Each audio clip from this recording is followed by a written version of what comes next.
મિત્રો, જરા વિચારો. એક છોકરીની જાન દરવાજે ઊભી છે. ઢોલ વાગી રહ્યા છે. શરણાઈનો અવાજ આખા મહોલ્લામાં ગુંજી રહ્યો છે.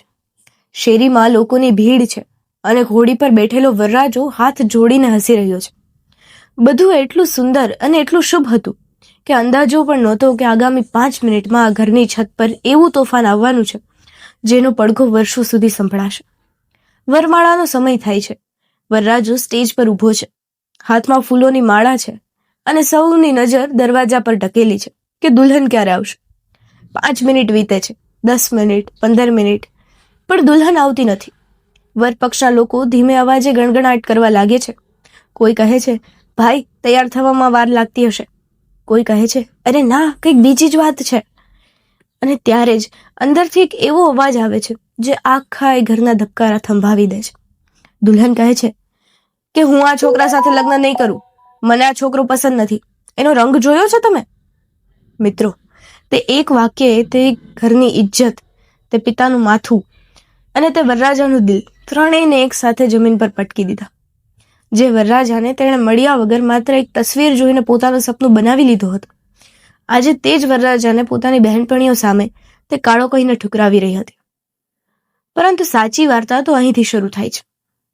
કારણ કે જે છોકરાના રંગને જોઈને તે છોકરી મોં બગાડી રહી હતી, તે રંગ પાછળ એક એવું સત્ય છુપાયેલું હતું કે જો તે એ દિવસે જાણી ગઈ હોત તો કદાચ તેના પગ ધ્રુજી ઉઠત. તે છોકરો શ્યામ જન્મ્યો નહોતો. મિત્રો, તેનો ચહેરો એક એવી રાતે બદલાઈ ગયો હતો જે રાતે તેણે કોઈ બીજાનો જીવ બચાવવા માટે પોતાનો ચહેરો ગુમાવી દીધો હતો. અને સૌથી મોટી વાત એ હતી કે તે રાતે તેણે જે બાળકને આગમાંથી ખેંચીને બહાર કાઢ્યો હતો, તે બાળક આ જ છોકરીના ઘરનો હતો. હવે સવાલ એ છે કે શું તે છોકરીને ક્યારેય આ સત્યની ખબર પડી? તેના પિતાએ એવું શું કહી દીધું કે છોકરી લગ્ન માટે માની ગઈ? સુહાગરાતની રાતે ઓરડામાં શું થયું?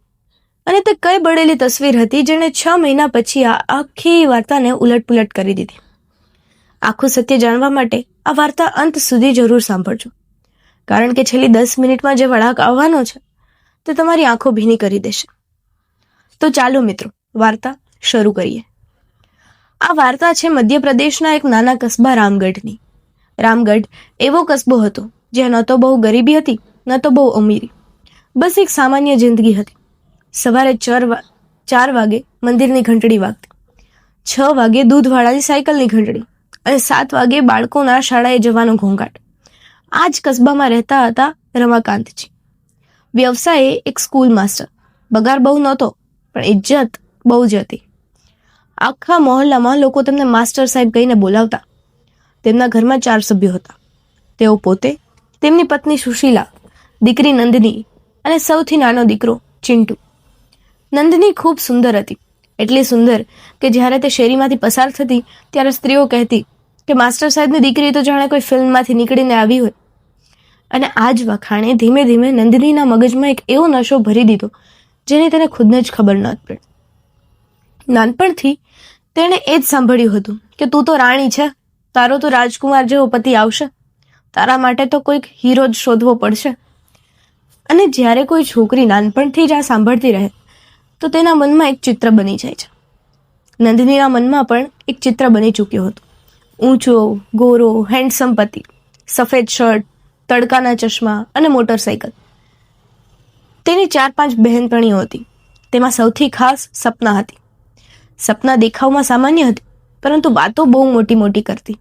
અને સાચું કહું મિત્રો, સપનાના મનમાં નંદની માટે દોસ્તીની સાથે સાથે એક ઈર્ષા પણ હતી. તે ઈર્ષા જે અવારનવાર ત્યારે પેદા થાય છે જ્યારે તમારી બહેનપણી તમારા કરતાં વધુ વખાણ મેળવતી હોય. બહેનપણીઓની મહેફિલમાં એક રમત ચાલતી હતી. કોઈના પણ નવા લગ્ન થાય તો બધા ભેગા મળીને વરરાજાને નંબર આપતા અને સૌથી વધુ નંબર નંદની કાપતી કે આનું નાક બરાબર નથી, આ તો બહુ ઠીંગણો છે, અરે આને તો વાળ જ નથી, અને બધા હસતા રહેતા.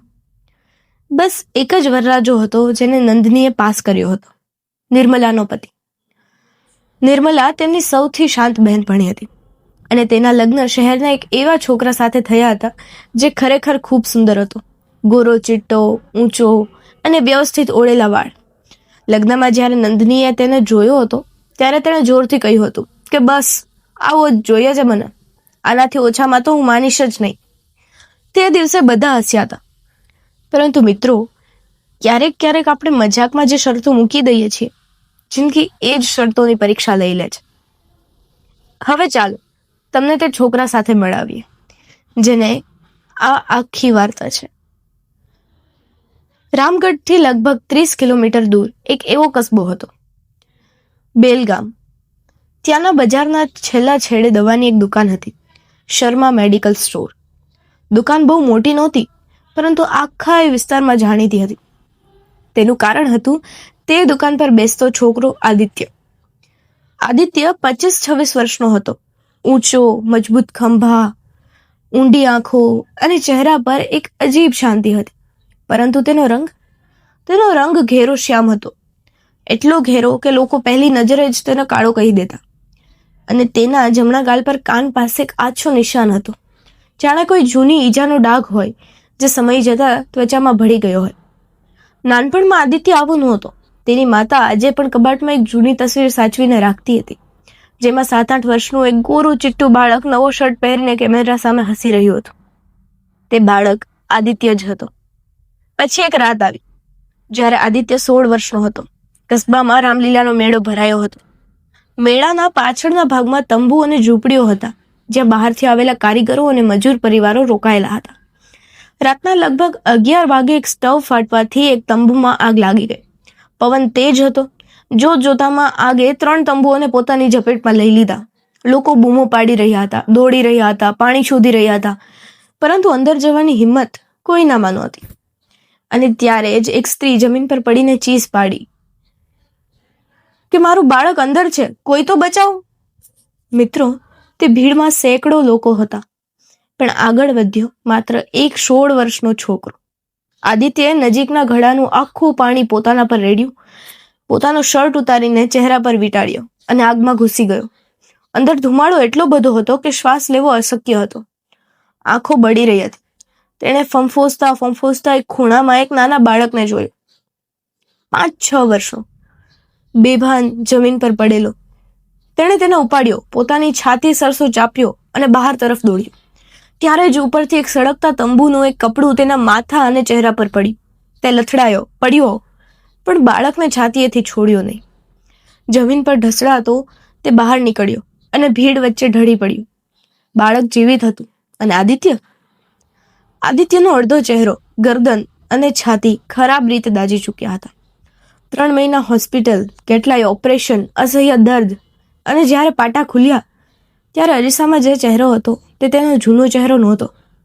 ત્વચાનો રંગ હંમેશા માટે ઘેરો થઈ ચૂક્યો હતો અને ગાલ પર નિશાન રહી ગયું હતું. તે દિવસે આદિત્યની માતા ધ્રુસકે રડી પડી હતી અને આદિત્યએ બસ એટલું જ કહ્યું હતું કે માં, તે બાળક તો જીવિત છે ને? બસ, તો પછી બધું બરાબર છે. મિત્રો, આ વાત આજ સુધી ન તો આદિત્યએ કોઈને જણાવી હતી કે ન તો તેના પિતાએ. કારણ કે આદિત્યનો એક સિદ્ધાંત હતો કે જે ભલાઈ પોતાના મોઢેથી કહેવી પડે તે ભલાઈ નથી રહેતી, પણ સોદો બની જાય છે. અને આ જ કારણ હતું કે આખા બેલગામમાં લોકો તેને બસ તે શ્યામ છોકરા તરીકે જ ઓળખતા હતા. કોઈ નહોતું જાણતું કે તે શ્યામ રંગની કિંમત એક બાળકની જિંદગી હતી. સમય વીતતો ગયો. પિતાના અવસાન પછી આદિત્યએ દુકાન સંભાળી લીધી. મહેનત એવી કે સવારે 8 વાગ્યાથી રાતના 10 વાગ્યા સુધી દુકાન ખુલ્લી રહેતી. અને સ્વભાવ એવો કે ગરીબ પાસે પૈસા ન હોય તો તે દવા એવી રીતે આપી દેતો જાણે ઉધાર લખી રહ્યો હોય, અને તે ઉધાર ક્યારેય પાછો માગતો જ નહોતો. માતાએ કહેવાનું શરૂ કર્યું કે બેટા, હવે લગ્ન કરી લે. સંબંધો આવ્યા પણ ખરા, પરંતુ જેવા કન્યા પક્ષના લોકો આદિત્યને જોતા કે તરત જ તેમના ચહેરા પર એક સંકોચ આવી જતો. પછી ફોન આપતો કે જી, કુંડળી નથી મળતી. કુંડળીનું બહાનું બતાવીને લોકો અસલ વાત છુપાવી લેતા. આદિત્ય સમજી જતો, હસી પડતો અને દુકાને જતો રહેતો. 7 સંબંધો તૂટી ચૂક્યા હતા. પછી એક દિવસ વચેટિયા મારફતે એક સંબંધ આવ્યો, રામગઢના માસ્તર રમાકાંતજીની દીકરી નંદનીનો. આદિત્યની માતાએ કહ્યું કે બેટા, ફોટો મોકલવો પડશે. આદિત્ય ફોટોગ્રાફર પાસે ગયો, ફોટો પડાવ્યો. જ્યારે પ્રિન્ટ આવી ત્યારે ફોટોગ્રાફરે કહ્યું કે ભાઈ, થોડો ચહેરો સાફ કરી દો. આજકાલ બધા કરાવે છે. રંગ થોડો ઓછો કરી દઈશ તો સારો લાગશે. આદિત્યએ સ્પષ્ટ ના પાડી દીધી અને બોલ્યો, ના ભાઈ, જેવો છું તેવો જ દેખાઈશ. જેને મારો રંગ નહીં ગમે તેને મારું દિલ પણ નહીં ગમે. પરંતુ મિત્રો, અહીં તે જ બન્યું જેને આગળની આખી વાર્તા લખી દીધી. આદિત્યની માતાને લાગ્યું કે 7 સંબંધો આ જ કારણે તૂટ્યા છે. તેમણે દીકરાથી છુપાવીને ફોટોગ્રાફરને 200 રૂપિયા આપ્યા અને કહ્યું કે થોડો સાફ કરી દે બેટા, બસ થોડોક જ. મારી ઘડપણની આ એક જ તો ઈચ્છા છે. ફોટોગ્રાફરે તસવીરમાં ચહેરો ઘણો આછો કરી દીધો, ગાલનો ડાઘ ભૂસી નાખ્યો અને તે તસવીર રામગઢ મોકલી દેવામાં આવી. બીજી તરફ રમાકાંતજી પોતે બેલગામમાં જઈને છોકરાને મળ્યા. દુકાન પર બેસીને તેમણે અડધો કલાક આદિત્ય સાથે વાત કરી. અને મિત્રો, તે અડધા કલાકમાં જે બન્યું તે આ વાર્તાનો સૌથી મોટો વળાંક છે. પરંતુ તે હું તમને અત્યારે નહીં જણાવું.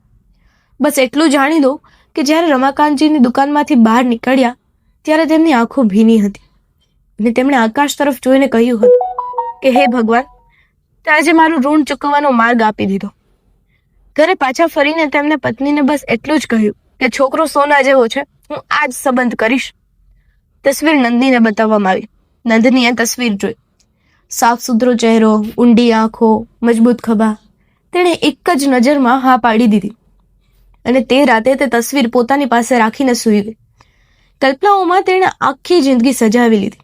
શહેરનું ઘર, પોતાનો મેડિકલ સ્ટોર અને બેનપણીઓ સામે એક ક્ષણ જ્યારે બધી કહેશે કે નંદની, તારો પતિ તો સૌથી શ્રેષ્ઠ નીકળ્યો. બીજા દિવસે તેણે સપનાને તસવીર બતાવી.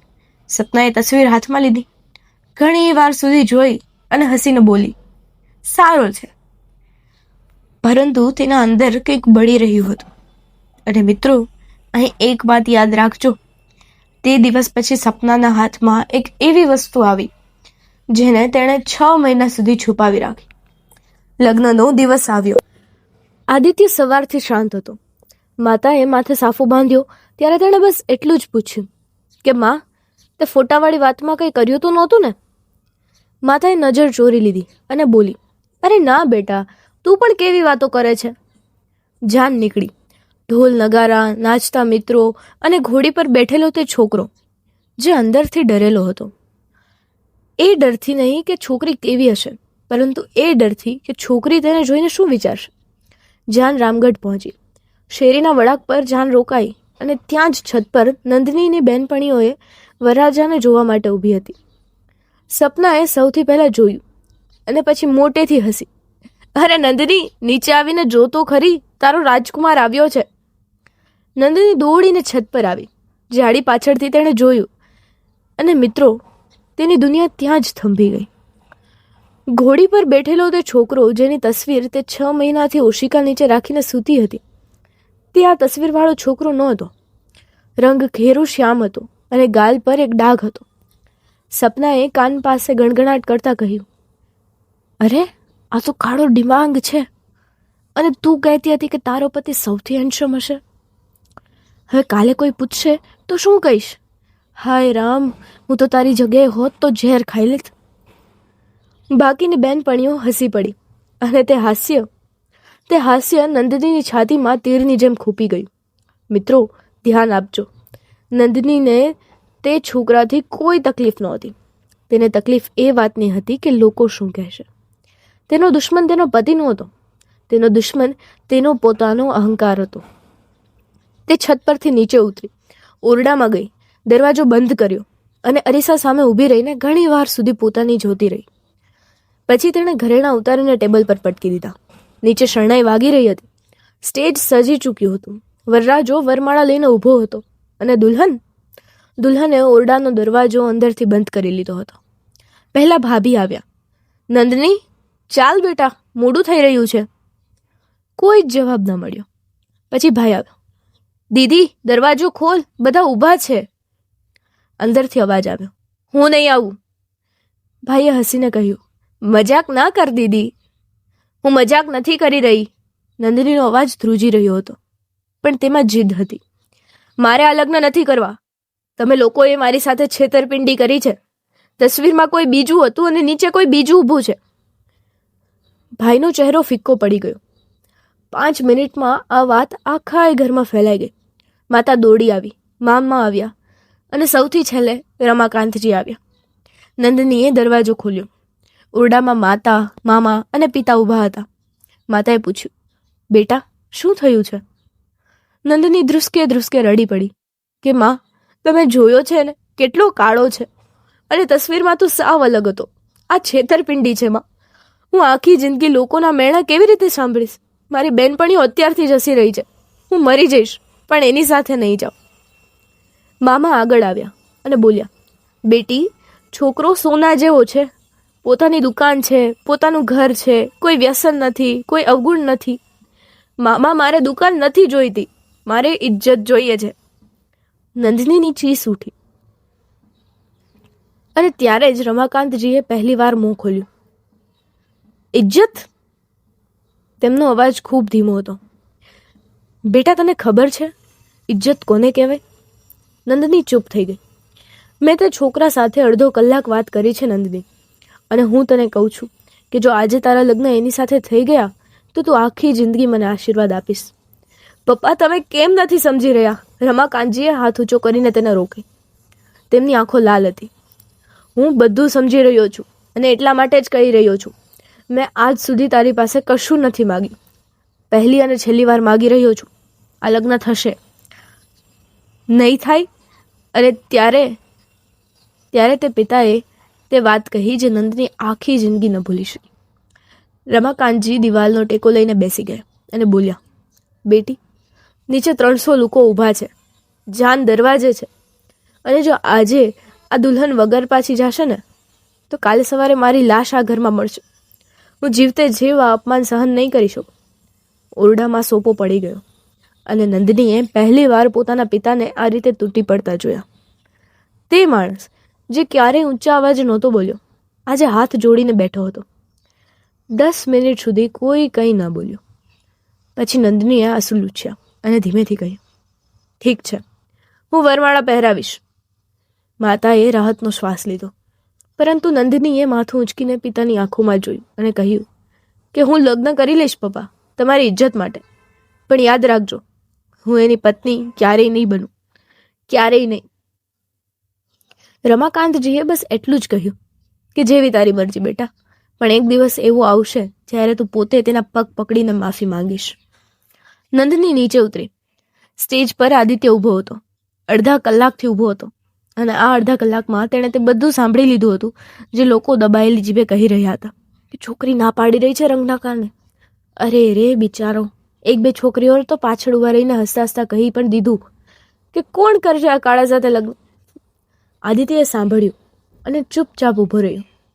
હાથમાં માળા હતી અને ચહેરા પર એ જ શાંત સ્મિત હતું જેની પાછળ એક માણસ ટુકડાઓમાં વિખાઈ રહ્યો હતો. પછી દુલ્હન આવી. આદિત્યએ માથું ઊંચકીને જોયું અને સાચું કહું મિત્રો તો પહેલી જ નજરમાં તેનું દિલ હારી ગયું. નંદની ખરેખર ખૂબ સુંદર હતી. નંદનીએ માળા ઉપાડી. એક ક્ષણ માટે તેની નજર આદિત્યની આંખો સાથે ટકરાઈ અને તે આંખોમાં તેને જે દેખાયું તેની તેને આશા નહોતી. તે આંખોમાં ગુસ્સો નહોતો, ફરિયાદ નહોતી, બસ એક શાંત માફી હતી. જાણે તે માણસ કહી રહ્યો હોય કે માફ કરજે, હું તારા સપના જેવો ન નીકળ્યો. નંદનીએ તરત જ નજર હટાવી લીધી અને ઉતાવળે માળા પહેરાવી દીધી. ફેરા ફર્યા, મંત્રો વચાયા, 7 વચનો લેવાયા. તે 7 વચનો જે નંદની બેમના થઈને દોહરાવી રહી હતી અને આદિત્ય પૂરા દિલથી વિદાયનો સમય આવી રહ્યો. માતા રડી, ભાઈ રડ્યો અને રમાકાંતજીએ આદિત્યના બંને હાથ પકડ્યા અને કહ્યું, બેટા, મારી દીકરી નાદાન છે, નાની છે, બસ તેને સંભાળી લેજે. આદિત્યએ પગ સ્પર્શ કર્યા અને કહ્યું, પપ્પા, આજથી આ મારી જવાબદારી છે, તમે ચિંતા ન કરશો. ગાડી ઉપડી. રસ્તામાં આખો વખત નંદની બારીની બહાર જોતી રહી અને આદિત્ય પોતાના હાથમાં જોતો. આખા રસ્તે એક શબ્દ પણ બોલાયો નહીં. ઘરે પહોંચ્યા, વિધિઓ થઈ, મોં જોવાની રસ્મ થઈ. પડોશની સ્ત્રીઓએ કહ્યું, અરે વાહ, કેવી સરસ વહુ લાવ્યા છો, ચાંદ જેવી છે. અને કોઈએ તો પાછળથી ધીમેથી કહ્યું, હા, પણ જોડી શોભતી નથી. આદિત્યની માતાએ તે સાંભળી લીધું અને ચૂપચાપ રસોડામાં જઈને આંખો લૂછી લીધી. રાત પડી. ઓરડો સજાવવામાં આવ્યો. મિત્રોએ મજાક કરી, કાકી મામીએ મશ્કરી કરી અને આદિત્યને ધકેલીને ઓરડામાં મોકલી દેવાયો. અંદર પલંગના કિનારે નંદિની ઘૂમટો તાણીને બેઠી હતી. આદિત્યએ દરવાજો બંધ કર્યો. 2 મિનિટ ચૂપ ઊભો રહ્યો અને પછી ધીમેથી બોલ્યો, મને નથી ખબર કેવી રીતે શરૂઆત કરું, પણ હું ઈચ્છું છું કે આપણે વાત કરીએ. તે આગળ વધ્યો અને ઘૂમટા તરફ હાથ લંબાવ્યો. નંદિની એક ડગલું પાછળ ઘટી ગઈ અને ચીસી ઉઠી, ખબરદાર મને અડવાની કોશિશ ના કરતા. આદિત્યના હાથ ત્યાં જ થંભી ગયા. તે પાછળ હટી ગયો. નંદિનીએ પોતે ઘૂમટો હટાવ્યો. તેની આંખો લાલ હતી. મેં આ લગ્ન મારા પપ્પાનો જીવ બચાવવા માટે કર્યા છે, મારી મરજીથી નહીં.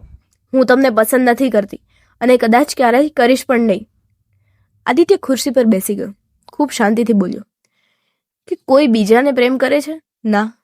તો પછી તમારો રંગ?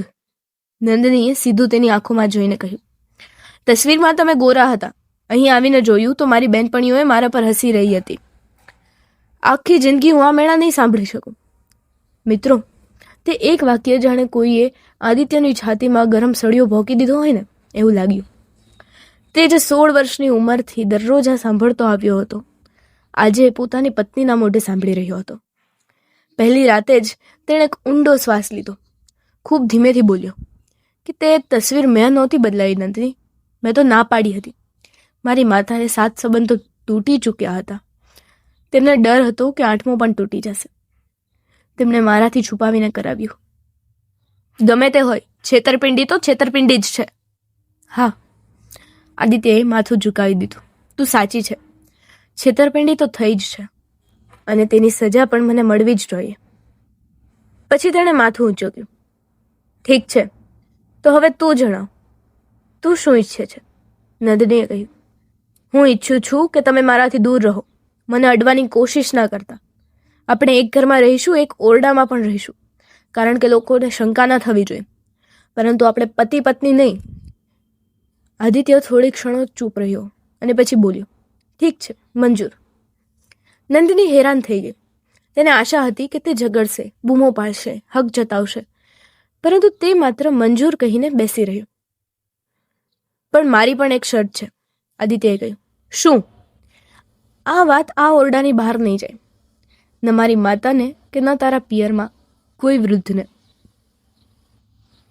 મારી માતા વૃદ્ધ છે, બીમાર રહે છે.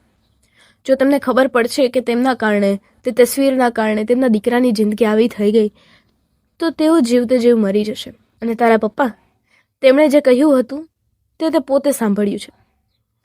નંદિની આંખો ભરાઈ આવી. આજ તો તે પણ ઈચ્છતી હતી.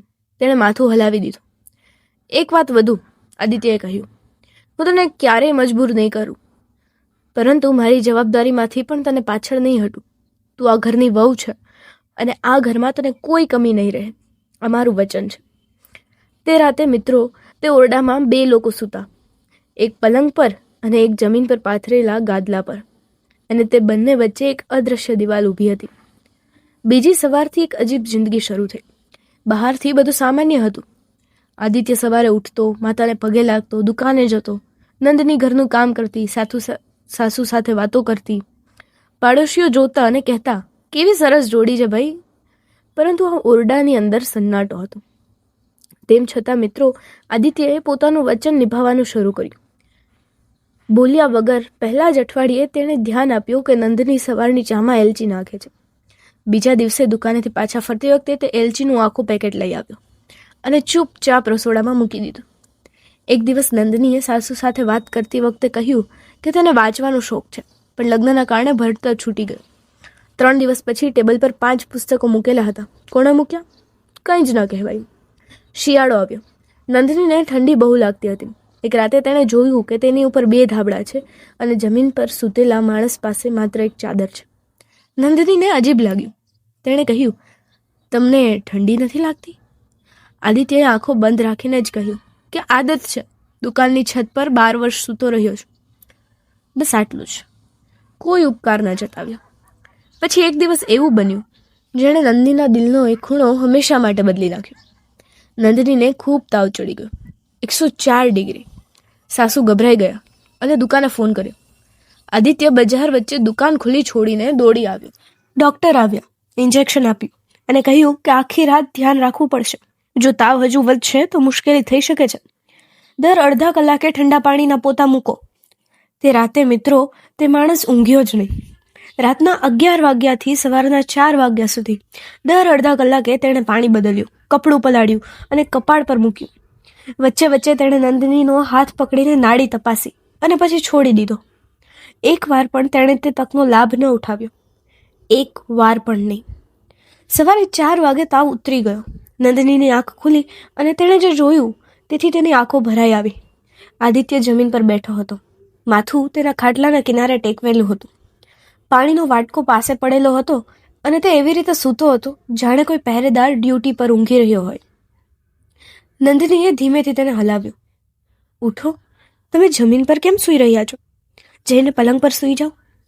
આદિત્ય સફાળો જાગી ઉઠ્યો. સૌથી પહેલા તેણે નંદનીના કપાળ પર હાથ મૂક્યો. તાવ ઉતરી ગયો. હા, સાચું કહી રહી છે. હા, બિલકુલ સાચું જ. ત્યારે જઈને તેણે રાહતનો શ્વાસ લીધો. ઉઠીને પોતાના ગાદલા પર સૂઈ ગયો અને બોલ્યો, કોઈ પણ તકલીફ હોય તો જગાડી દેજે, સંકોચ ન કરતી. 3 કલાક પછી 7 વાગે તે ઉઠ્યો, નાહ્યો અને દુકાને જતો રહ્યો, જાણે કંઈ બન્યું જ ના હોય. નંદની તે દિવસે ઘણી વાર સુધી બેસીને વિચારતી રહી કે હું આની પત્ની પણ નથી. મેં તેને પહેલી જ રાતે ઠુકરાવી દીધો હતો. તેનો હક મેં છીનવી લીધો. તેમ છતાં માણસ આખી રાત જમીન પર બેસી રહ્યો. મિત્રો, અહીંથી જ નંદનીના દિલમાં તે માણસ પ્રત્યે માન પેદા થયું. અને માન એ પ્રેમના તરફનું પહેલું પગથિયું છે. મહિનાઓ વીતતા ગયા. આદિત્યને ક્યારેય બજાર લઈ જતો, ક્યારેક મંદિર, તો ક્યારેક શહેરમાં ફિલ્મ બતાવવા. એકવાર તેણે કહ્યા વગર નંદનીના પિયરમાં ફોન જોડાવી આપ્યો, જેથી તે માતા સાથે વાત કરી શકે. નંદની હસવા લાગી હતી, વાતો કરવા લાગી હતી. હવે તે તેના માટે જમવાનું ગરમ કરીને રાહ જોતી. હવે તે પૂછતી કે આજે દુકાને ભીડ હતી કે શું? અને દિલ તો ક્યારનું નમી ચૂક્યો હતો. પરંતુ મગજમાં હજુ પણ સપનાનું તે હાસ્ય ગુંજતું હતું કે કાળો ડિબાંગ. રાત્રે જ્યારે આદિત્ય જમીન પર સૂતો ત્યારે નંદની છત તરફ જોતા વિચારતી કે જો હું આને અપનાવી લઉં અને કાલે ગામ જાઉં તો સપના પૂછશે કે તે એ જ કાળાને અપનાવી લીધો. હું શું જવાબ આપીશ? જુઓ મિત્રો, આ છે આપણા સમાજની સૌથી મોટી બીમારી. આપણે આપણી ખુશી એવા લોકોના અભિપ્રાય પર ગીરવે મૂકી દઈએ છીએ જેમનું આપણી જિંદગીમાં કોઈ યોગદાન જ નથી હોતું. એક રાતે હદ થઈ ગઈ. લાઇટ જતી રહી. અંધારામાં નંદની ઉઠીને પાણી લેવા ગઈ અને ટેબલ સાથે અથડાઈ ગઈ. તે પડવાની જ હતી કે આદિત્યએ અંધારામાં તેને સંભાળી લીધી. એક ક્ષણ માટે બંને સાવ નજીક હતા. નંદનીના શ્વાસ તેજ ચાલી રહ્યા હતા. આદિત્યના હાથ તેના બાવડા પર હતા. અને બીજી જ પળે આદિત્યએ તેને સીધી ઊભી રાખી હાથ હટાવી લીધી અને પાછળ ખસી ગયો. સંભાળજે, મીણબત્તી પ્રગટાવું છું. નંદની અંધારામાં ઊભી રહી ગઈ અને તે રાતે પહેલી વાર તેને પોતાના જ નિર્ણય પર ગુસ્સો આવ્યો. પછી શ્રાવણ મહિનો આવ્યો. પરંપરા મુજબ નવી વહુ શ્રાવણ મહિનામાં પિયર જાય. જતી વખતે આદિત્યએ બસ એટલું જ કહ્યું, પોતાનું ધ્યાન રાખજે. અને હા, ત્યાં જઈને કોઈને કંઈ ના કહેતી. વચન યાદ છે ને? નંદનીએ માથું હલાવ્યું અને ગાડીમાં બેસતી વખતે પહેલી વાર તેણે પાછળ વળીને જોયું. રામગઢ પહોંચીને નંદનીને અજીબ લાગ્યું. પોતાનું જ ઘર, પોતાનો જ ઓરડો, પણ જીવ નહોતો ચોર. સવારે ચા પીતી વખતે તેને યાદ આવ્યું કે એલચી કોણ લાવ્યું હતું. રાત્રે ઠંડી લાગે તો યાદ આવતું કે ધાબળો કોણ ઓઢાડતું હતું. એક દિવસ તેને છીંક આવી અને આપોઆપ મોઢાથી નીકળી ગયું, હવે કોઈ ઉકાળો નહીં બનાવી આપ. માતાએ સાંભળી લીધું અને હસીને બોલી, શું કહ્યું? કંઈ નહીં માં. 4-5 દિવસ પછી સપના આવી. શ્રાવણમાં તે પણ પિયર આવી હતી. નંદનીએ તેણે ગળે લગાવી, કેમ છે? અને સપનાની આંખો ભરાઈ આવી. બંને છત પર જઈને બેસી ગઈ. નંદનીએ પૂછ્યું, શું થયું? બધું બરાબર છે ને? સપના થોડી વાર ચૂપ રહી અને પછી બોલી, નંદની, તે મને ન પૂછ્યું કે મારું લગ્ન જીવન કેવું ચાલે છે? તો બોલ ને. સપનાએ પોતાની બાઈ ઊંચી કરી. કાંડા પર વાદળી ડાઘ હતા. નંદનીનો હાથ મોં પર મુકાઈ ગયો. આ શું છે? મારો હેન્ડસમ પતિ. સપના હસી, પણ તે હાસ્ય રડાવી દે તેવું હતું. જેને જોઈને બધા કહેતા હતા કે સપનાના તો ભાગ્ય ખુલી ગયા. આખા લગ્નમાં તે પણ એ જ કહ્યું હતું ને. સપના, તારો પતિ તો હીરો છે. નંદિનીની જીભ સુકાઈ ગઈ. એ હીરો?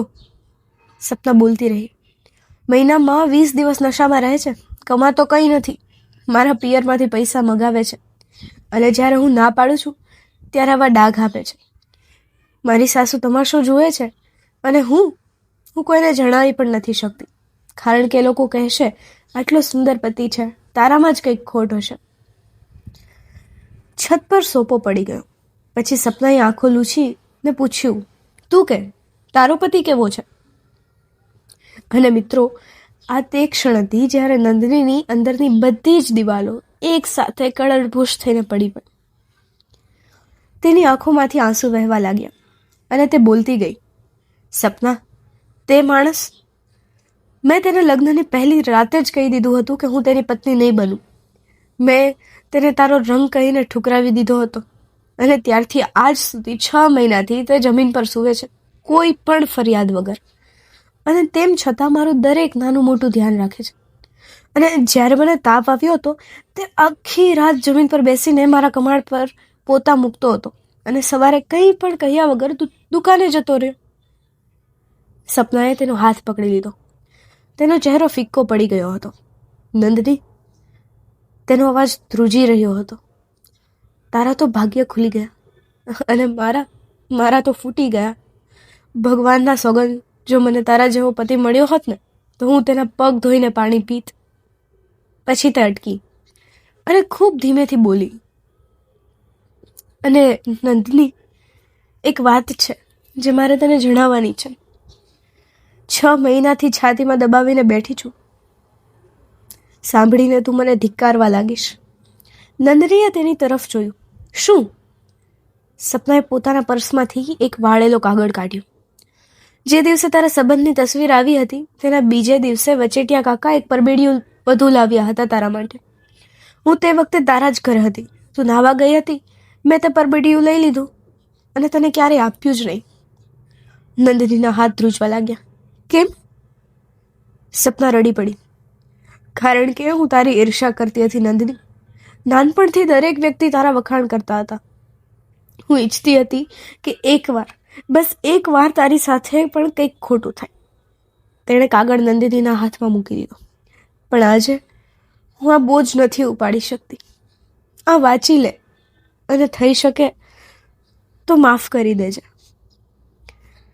નંદનીએ ધ્રુજતા હાથે પરબીડિયું ખોલ્યું. અંદર 2 વસ્તુઓ હતી. એક હાથથી લખેલી ચિઠ્ઠી અને એક જૂની કિનારાઓથી બળેલી તસવીર. તસવીરમાં એક ગોરો ચિટ્ટો 7-8 વર્ષનો બાળક હતો, નવો શર્ટ પહેરીને કેમેરા તરફ હસતો. નંદનીએ ચિઠ્ઠી ખોલી. લખાણ સ્પષ્ટ હતું, સીધું. નમસ્તે નંદનીજી, તમે મને નથી ઓળખતા અને કદાચ ક્યારેય ઓળખશો પણ નહીં, પણ એક વાત છે જે હું લગ્ન પહેલાં તમને જણાવી દેવા માંગુ છું. કારણ કે મને જૂઠાણાના પાયા પર ઘર બનાવતા નથી આવડતું. મારી માતાએ મારી તસવીરમાં મારો રંગ સાફ કરાવી દીધો છે. મેં ના પાડી હતી પણ તે ન માન્યા. 7 સંબંધો તૂટી ચૂક્યા છે, તેથી તેમને ડર હતો. વાસ્તવમાં હું તે તસવીરમાં જેવો દેખાતો એવો નથી. મારો રંગ ઘેરો છે અને મારા ગાલ પર એક ડાઘ છે. સાથે હું મારી એક જૂની તસવીર મોકલી રહ્યો છું. 10 વર્ષ પહેલાં સુધી હું આવો જ હતો. પછી એક રાતે એક મેળામાં આગ લાગી ગઈ હતી. એક સ્ત્રી બૂમો પાડી રહી હતી કે તેનું બાળક અંદર છે. હું અંદર ગયો. બાળક બચી ગયું, પણ મારો ચહેરો બળી ગયો. ત્યારથી મારો રંગ આવો જ છે. હું આ વાત એટલા માટે નથી લખી રહ્યો કે તમે મારા પર દયા ખાઓ. હું આ એટલા માટે લખી રહ્યો છું જેથી તમે જાણી જોઈને નિર્ણય ન કરો. જો તમને મંજૂર ન હોય તો સ્પષ્ટ ના પાડી દેજો. મને સહેજ પણ ખરાબ નહીં લાગે. સાચું કહું તો આનાથી મને માન જ અનુભવાશે. શરમાવા નહીં દે. પરંતુ તમે હા પાડશો તો હું વચન આપું છું કે મારો ચહેરો ગમે તેવો હોય, મારો સાથ તમને ક્યારેય પાછો નહીં પડવા દે. તમારો શુભચિંતક આદિત્ય. મિત્રો, નંદનીના હાથમાંથી ચિઠ્ઠી છૂટી ગઈ. તે છતની પાળી પકડીને બેસી ગઈ. શ્વાસ નહોતો આવી રહ્યો. 6 મહિનાથી તે જે માણસને કાળો કહીને ઠુકરાવી બેઠી હતી તે કાળો એટલા માટે નહોતો કે કારણ કે કોઈ બીજાના બાળક માટે પોતાનો ચહેરો બાળી નાખ્યો હતો. અને તે માણસે પહેલી રાતે એક વાર પણ એ ન કહ્યું કે મારો ચહેરો કેમ બળ્યો એ તો પૂછી લો. તેણે બસ એટલું જ કહ્યું હતું કે તું સાચી છે અને સજા મને જ મળવી જોઈએ. નંદિની માથું પકડીને રડવા લાગી. હે ભગવાન, મેં આ શું કરી નાખ્યું? અને ત્યારે જ એક બીજી વાત તેના મગજમાં વીજળીની જેમ ચમકી કે એક મેળામાં આગ લાગી ગઈ હતી. નંદિની દોડતી નીચે આવી. સીધી તે ઓરડામાં ગઈ જ્યાં તેના પિતા બેસીને છાપું વાંચી રહ્યા હતા. ચિઠ્ઠી તેમની સામે મૂકી. પપ્પા, આ વાંચો. રમાકાંતજીએ ચિઠ્ઠી ઉપાડી, વાંચી અને તેમનો હાથ ધ્રુજવા લાગ્યો. નંદિનીએ પૂછ્યું, પપ્પા, ચિંટુ જ્યારે નાનો હતો તે મેળાવાળી આગમાં જેમાં તેને કોઈએ બચાવ્યો હતો તે ક્યારની વાત છે? રમાકાંતજીએ ચશ્મા ઉતારી દીધા. તેમની આંખો ભરાઈ આવી હતી અને પછી તેમણે તેને જણાવ્યું જે તેમણે 10 વર્ષથી કોઈને નહોતું જણાવ્યું. બેટી, રમાકાંતજીનો અવાજ ગળગળો થઈ ગયો હતો. તે રાતે હું મેળામાં તારી માતા અને ચિંટુ સાથે ગયો હતો. ભીડમાં ચિંટુનો હાથ છૂટી ગયો. તે રમતા રમતા પાછળ તંબુવાળા ભાગમાં જતો રહ્યો. પછી આગ લાગી અને જ્યારે મને ખબર પડી કે ચિંટુ ત્યાં જ છે, તારી માતા જમીન પર પડીને ચીસો પાડી રહી હતી કે મારું બાળક અંદર છે. હું દોડ્યો, પણ આગની જ્વાળાઓ એટલી તેજ હતી કે હું દરવાજા સુધી પણ ન પહોંચી શક્યો. હું એક બાપ હોવા છતાં પોતાના દીકરાને બચાવવા ન જઈ શક્યો. અને ત્યારે જ એક છોકરો, 16-17 વર્ષનો છોકરો પાણીનો ઘડો પોતાના પર રેડીને અંદર ઘૂસી ગયો. 2 મિનિટ પછી તે ચિંટુને ખોળામાં લઈને બહાર પડ્યો. ચિંટુ બેભાન હતો પણ જીવતો હતો. અને તે છોકરાનો અડધો ચહેરો. રમાકાંતજી બોલી ન શક્યા. તેમણે મોં પર હાથ મૂકી દીધો. મેં તે દોડધામમાં ફક્ત એટલું જ પૂછ્યું હતું કે બેટા, તારું નામ શું છે? તેણે બસ એટલું જ કહ્યું, આદિત્ય. પછી તેને લોકો ગાડીમાં બેસાડીને હોસ્પિટલ લઈ ગયા. હું ચિંટુને લઈને બીજી હોસ્પિટલ દોડ્યો અને તે પછી તે ક્યારેય ન મળ્યો. મેં વર્ષો સુધી શોધ્યો પણ પત્તો જ ન લાગ્યો. નંદની, 10 વર્ષ સુધી મેં રોજ ભગવાનને એક જ પ્રાર્થના કરી કે હે ભગવાન, એકવાર તે છોકરા સાથે મેળવી આપ જેથી હું તેનો આભાર માની શકું. અને પછી તે દિવસે જ્યારે હું સંબંધ જોવા ગયો બેલગામ, દુકાન પર બેઠેલા તે છોકરાનો ચહેરો જોયો, તે ડાઘ જોયો અને મેં પૂછ્યું, બેટા, આ ડાઘ કેવી રીતે?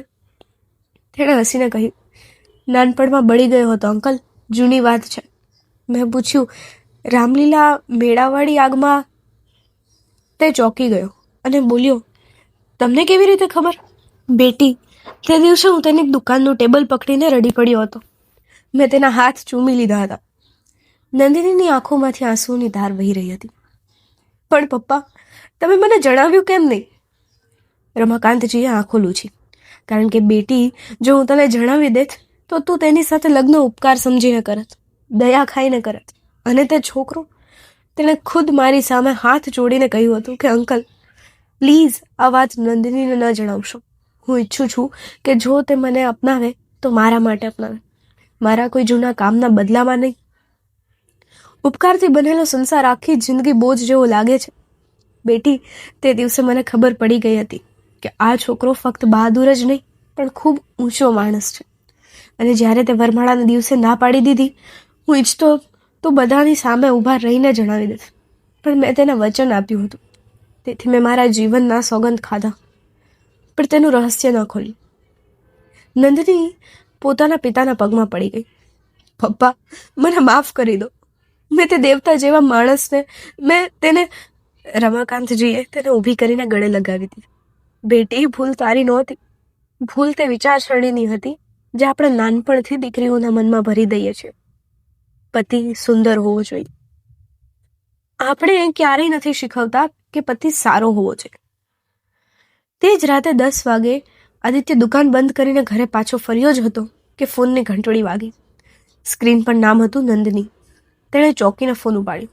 હેલો, બધું બરાબર છે ને? કોઈ તકલીફ? બીજી તરફથી થોડી વાર માત્ર રડવાનો અવાજ આવતો રહ્યો. આદિત્ય ગભરાઈ ગયો. નંદિની, શું થયું? બોલ તો ખરી, હું હમણાં જ નીકળું છું.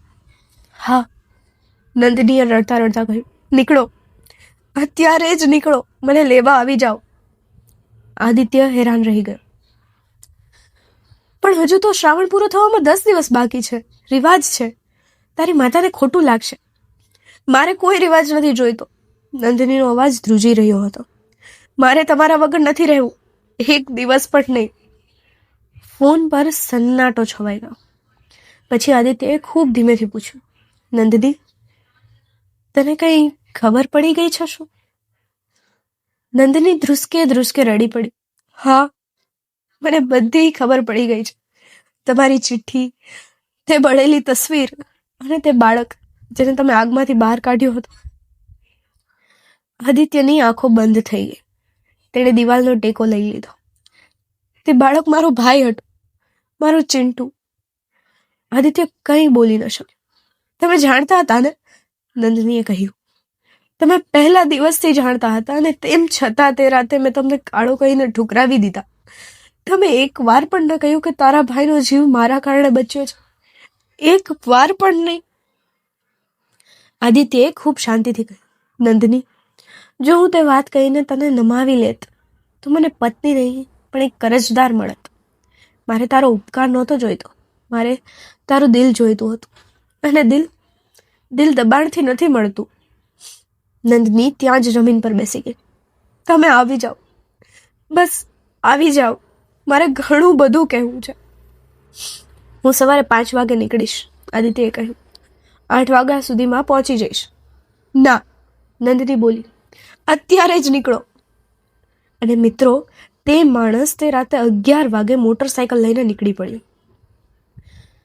રાતના 1:30 વાગે રામગઢના તે ઘરનો દરવાજો ખખડાવવામાં આવ્યો.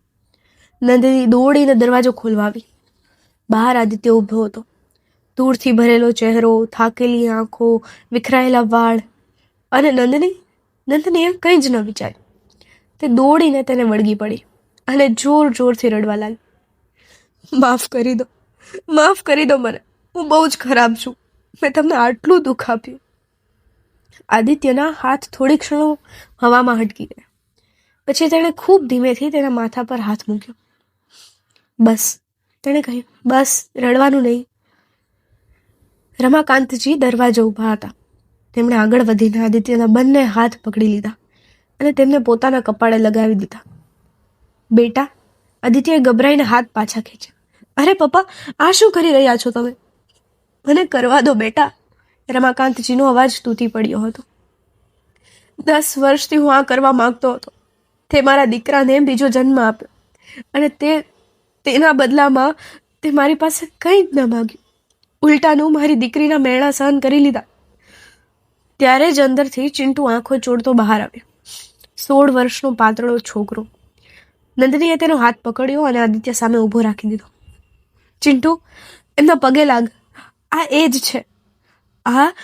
જ છે જે રાતે આગમાં ગયા હતા. ચિંટુ એક ક્ષણ માટે સ્તબ્ધ થઈ ગયો. પછી તે ઝૂક્યો અને આદિત્યના પગને વળગી પડ્યો. જીજુ, તે રડી પડ્યો. બા આજે પણ દર વર્ષે તે દિવસો પ્રગટાવે છે. તે અજાણ્યા ભાઈના નામે, જેણે મને બચાવ્યો હતો. બા કહે છે ખબર નહીં તે ક્યાં હશે, કેવો હશે. આદિત્યએ તેને ઊભો કરીને છાતી સરસો ચાપી લીધો અને તે મજબૂત માણસની આંખોમાંથી પહેલી વાર આંસુ વહી નીકળ્યા. મિત્રો, તે રાતે તે ઘરમાં કોઈ ન ઊંધ્યું. બધા બેસી રહ્યા, રડતા રહ્યા, હસતા રહ્યા. અને સવારે જ્યારે તે બંને બેલગામ જવા નીકળ્યા ત્યારે રમાકાંતજીએ દીકરીના માથા પર હાથ મૂકીને કહ્યું કે બેટી, મેં તને કહ્યું હતું ને, એક દિવસ તું પોતે તેના પગ પકડીને માફી માંગીશ. નંદનીએ હસતા હસતા આંસુ લૂછ્યા. પપ્પા, મેં રાતે જ માંગી લીધી. બેલગામ પહોંચીને સૌથી પહેલા નંદનીએ જે કર્યું તે જોઈને આદિત્ય દંગ રહી ગયો. તે સીધી રસોડામાં ગઈ, જ્યાં તેની સાસુ વાસણ ગોઠવી રહી હતી, અને તેના પગ પકડી લીધા. બા, મને માફ કરી દો. સાસુ ગભરાઈ ગયા. અરે વહુ, આ શું કરી રહી છે?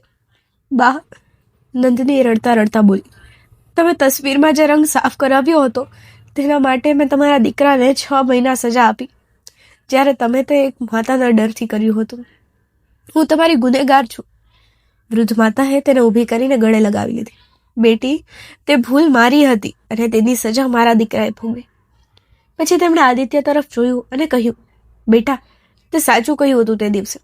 જૂઠાણું ગમે તેટલું નાનું કેમ ન હોય, ઘરના પાયામાં ના નાખવું જોઈએ. તે રાત્રે મિત્રો, નંદનીએ ઓરડામાં જઈને સૌથી પહેલા તે ગાદલું ઉપાડ્યું જે 6 મહિનાથી જમીન પર પથરાયેલું હતું. તેણે તેને વાળીને કબાટમાં મૂકી દીધું. આદિત્ય દરવાજે ઊભો રહીને જોઈ રહ્યો હતો. આ શું કરી રહી છે? નંદિનીએ પાછળ વળીને તેની તરફ જોયું. તેની આંખોમાં આંસુ હતા, પણ હોઠો પર સ્મિત. જે 6 મહિના પહેલા કરવું જોઈતું હતું, તેણે કહ્યું. પછી તે તેની પાસે આવીને ખૂબ ધીમેથી બોલી, તમે તે રાતે મારી પાસેથી એક વચન લીધું હતું કે આ વાત ઓરડાની બહાર નહીં જાય. આજે હું તમારી પાસેથી એક વચન લેવા માંગુ છું. બોલ. મારાથી ક્યારેય એ ન કહેતા કે તમે મારા લાયક નથી, કારણ કે સાચું એ છે કે હું તમારા લાયક નથી. તમે મને લાયક બનાવી. આદિત્ય કંઈ ન બોલ્યો, બસ તેનો હાથ પકડી લીધો અને નંદનીએ આગળ વધીને પહેલી વાર તેના ગાલના તે ડાઘ પર પોતાનો હાથ મૂક્યો. તે ડાઘ જેને જોઈને તેણે ક્યારેય મોં ફેરવી લીધું હતું. જાણો છો, તેણે કહ્યું, મને હવે આ દુનિયાનો સૌથી સુંદર ડાઘ લાગે છે, કારણ કે જો આ ડાઘ ન હોત તો આજે મારો ભાઈ પણ ના હોત. મિત્રો, તે રાતે તે ઓરડામાં જે દિવાલ 6 મહિનાથી ઊભી હતી તે હંમેશા માટે ઢળી પડી. આગળની વાર્તા ખૂબ સુંદર છે. નંદનીએ દુકાનના હિસાબ કિતાબનું કામ સંભાળી લીધું.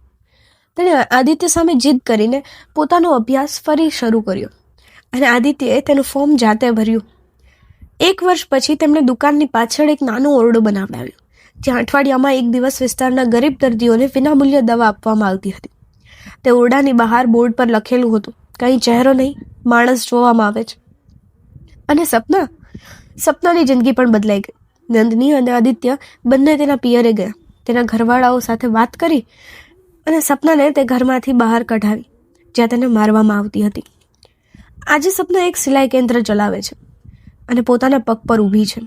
તે દિવસે જ્યારે તેણે પહેલી વાર પોતાની કમાણીમાંથી નંદની માટે સાડી ખરીદી, ત્યારે બંને ગળે મળીને ખૂબ રડી. અને ચિંટુએ આગળ જઈને એક જ રસ્તો પસંદ કર્યો. તે ફાયર એન્ડ સેફટીની તાલીમ લઈને ફાયર બ્રિગેડ વિભાગમાં જોડાયો. કોઈએ પૂછ્યું, બેટા આજ કેમ? તેણે કહ્યું, કારણ કે એક રાતે એક અજાણ્યો માણસ આગમાં ઘૂસીને મને બચાવી લાવ્યો હતો. હવે મારો વારો છે. મિત્રો, જિંદગી આવી જ રીતે ચાલે છે. ભલાઈ ક્યારેય મરતી નથી, તે ફરીને કોઈને કોઈ રૂપમાં પાછી જરૂર આવે છે. તો મિત્રો, આ હતી આજની વાર્તા. નંદનીએ એક તસવીર જોઈને સપનું જોયું હતું અને એક ચહેરો જોઈને તે સપનું તોડી નાખ્યું હતું. પરંતુ સાચું સત્ય એ હતું કે જે ચહેરાને તેણે ઠુકરાવી દીધો હતો, તે ચહેરો કોઈનો જીવ બચાવતા આવો બન્યો હતો. અને જે રંગ પર તેને શરમ આવી રહી હતી, તે રંગ વાસ્તવમાં બહાદુરીનો ચંદ્રક હતો. આ વાર્તા પરથી આપણને 3 ખૂબ મોટા બોધપાઠ મળે છે. પહેલો, કોઈ માણસ મૂલ્યાંકન તેના ચહેરા પરથી ન કરવું. ચહેરો માત્ર એક કવર છે અને ઘણીવાર સૌથી સુંદર કવરની અંદર સૌથી ખરાબ પુસ્તક નીકળે છે અને સૌથી સામાન્ય કવરની અંદર આખી જિંદગી બદલી નાખે તેવી વાર્તા હોય છે. બીજો, ક્યારેય પણ પોતાની ખુશી બીજાના અભિપ્રાય પર ગીરવે ના મૂકો. જે બહેનપણીઓ નંદની પર હસી રહી હતી, તેમણે તેની જિંદગીમાં એક દિવસ પણ નહોતો જીવવાનો, પરંતુ તેમના હાસ્યના કારણે નંદનીએ પોતાની જિંદગીના 6 મહિના બરબાદ કરી દીધા. અને ત્રીજો, સૌથી જરૂરી, સંબંધ ચહેરાથી નહીં, ચરિત્રથી ચાલે છે. જે માણસ તમારે બીમાર પડવા પર આખી રાત જમીન પર બેસી શકે છે, તે માણસ સોના કરતાં પણ વધુ કિંમતી છે, ભલે તેનો રંગ ગમે તેવો હોય. મિત્રો, જો આ વાર્તા તમારા દિલને સ્પર્શી ગઈ હોય તો કમેન્ટમાં જરૂર લખજો, ચહેરો નહીં, દિલ જુઓ, જેથી મને ખબર પડે કે તમે વાર્તા પૂરી સાંભળી છે. અને મને એ પણ જણાવજો કે તમારી નજરમાં સૌથી વધુ દિલ કોણે જીત્યું, આદિત્ય કે નંદનીના પિતાએ? વિડીયો સારો લાગ્યો હોય તો લાઈક જરૂર કરજો, ચેનલને સબસ્ક્રાઇબ કરજો અને બેલ આઇકન દબાવી દેજો, જેથી હવે દિલને સ્પર્શી જતી વાર્તાઓ તમારા સુધી સૌથી પહેલાં પહોંચતી રહે. આ વાર્તાઓ સાંભળવાનો હેતુ કોઈને દુઃખ પહોંચાડવાનો નથી. આ વાર્તાઓ એટલા માટે છે જેથી આપણે બધા કંઈક શીખી શકીએ અને પોતાની જિંદગીમાં ઉતારી શકીએ. મળીએ છીએ આગામી વાર્તામાં એક નવી જ લાગણી સાથે. ત્યાં સુધી પોતાનું ધ્યાન રાખજો. આભાર મિત્રો.